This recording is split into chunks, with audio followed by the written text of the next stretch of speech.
Hi, good evening. So magde-demo tayo kung paano ba gumagana yung Svelte, yung basics niya, yung syntax, and ano ba yung mga pwede natin gawin sa Svelte na different from other frameworks, no?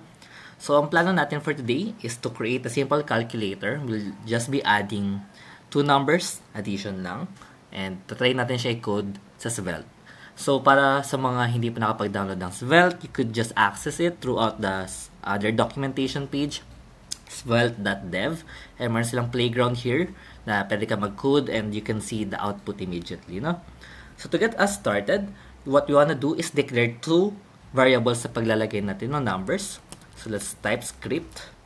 So yung script, dito natin ilalagay lahat ng JavaScript or TypeScript code natin. And ito yung main frontier din pagdating sa Svelte. Ina-optimize niya yung experience natin sa paggamit ng JavaScript or TypeScript. So una, magde-declare ng dalawang variable. So let's say let number 1. So si number 1, ito yung magiging variable natin. And dahil si number 1, gusto nga natin na maging reactive siya. Sabihin natin kung may mga values tayo na mababago sa code natin, gusto natin mag-reflect siya dun. And so gusto natin i-make sure na itong variable na to is reactive. So how we do that? We will be using runes. Yung runes is feature to ng Svelte kung saan ina-allow niya yung mga variables maging globally reactive or kung ano man yung reactivity na kailangan natin, no? So ngayon, to do so, this is similar to other frameworks. Gagamit tayo ng state na feature ng Svelte. So to do that, type natin yung $sign, then yung state, and then enclose and open parenthesis natin. So, dito sa loob ng state, we can declare some default values. For example, I want number 1, one's value to be 0. So, I'll put 0 there. And itong variable na to, reactive na siya pagdating sa mga changes sa code na i-declare natin later, no? So, ngayon, gawin din natin let number 2. And similar syntax lang, gusto natin maging reactive din siya, no? And ma-access natin siya. State is equal to 0 din yung default value niya for now. Okay. So, ngayon, type muna siguro natin dito sa baba yung parang HTML code natin, no? So, to better organize our code, maybe we could just type main. And dito sa main, ilalagay natin yung mga values ng HTML syntaxes natin, no? So, sabihin natin, maybe H1, let's say calculator. Kasi gagawa natin ng calculator. There we go. May lumabas na calculator. And now, gagawa tayo ng dalawang input tags kung saan natin ilalagay yung mga values na ni number 1 at ni number 2. So, type natin label, then enclose natin dun sa label tag yung mga values na kailangan natin. So, una, si number 1, and then si input tag natin. So, input, ang kailangan natin is number. So, type is number. And then, value niya, gusto natin maging value niya is si number 1. No? Ayan. Lalabas siya dyan.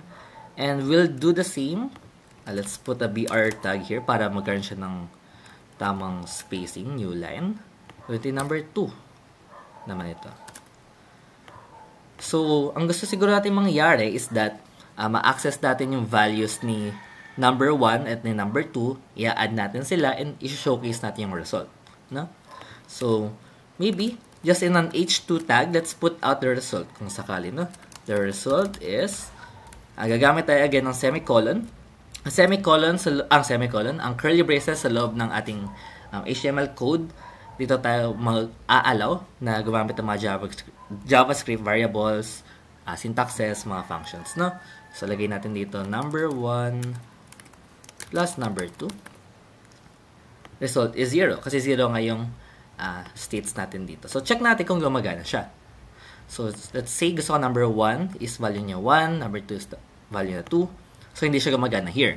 Ngayon, kailangan natin gawin here is gamitin natin yung syntax na ina-offer ni Svelte para mapadali yung pagkuha natin ng values, no? Like yung pagsaset natin ng values ng input papunta dun sa mga reactive states na dineclare natin sa taas.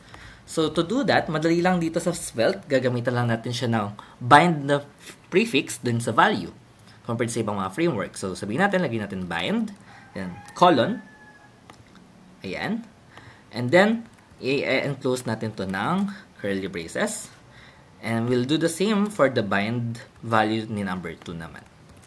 So, by doing so, Ayan, makikita natin na nagre-reflect na yung default na 0 value ni number 1 and number 2. And if we try to do that, yung pagbabago ng values, nag-change na siya. So, ayun, with that, madaling makakuha ng values and ilagay siya sa reactive natin na state or variable and then i-reflect siya dun sa results natin, no? Madali i-organize yung reactivity pagdating sa Svelte. Ngayon, baka gusto natin i-store yung value ng addition ni number 1 and number 2 and gusto natin siya ilagay sa isang variable. Ngayon, to make it easier, sabihin natin kapag nagbago yung value ni number 1, magbabago rin yung value ni result, nagbago yung value ni number 2, magbabago yung result. Gagamit tayo ng isa pang rune, isa pang feature ni Svelte na tinatawag natin derived.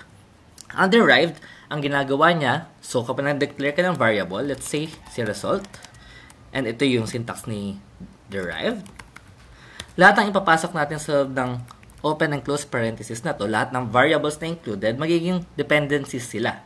Kapag nagkaroon tayo ng changes dun sa values sa loob nung, kapag nagkaroon ng changes, yung mga variables sa loob nito, automatically na magre-react tong variable na to and magbabago yung value niya. So for example, lagyan si number 1 plus number 2. So si result, once na magkaroon ng changes sa value ni number 2, magbabago na rin yung value ni result kasi gagawin niya ni operation inside of that.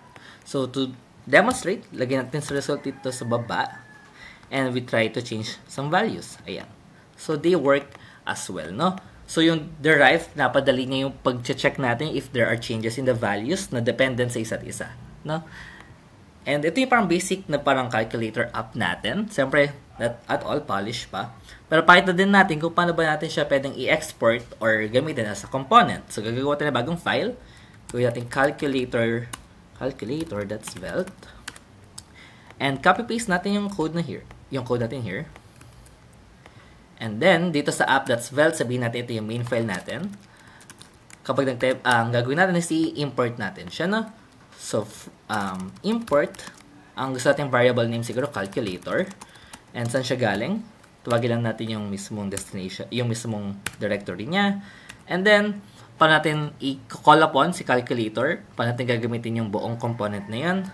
Similar to other front-end frameworks, we put it inside the less than or greater tags, calculator, then close natin agad siya.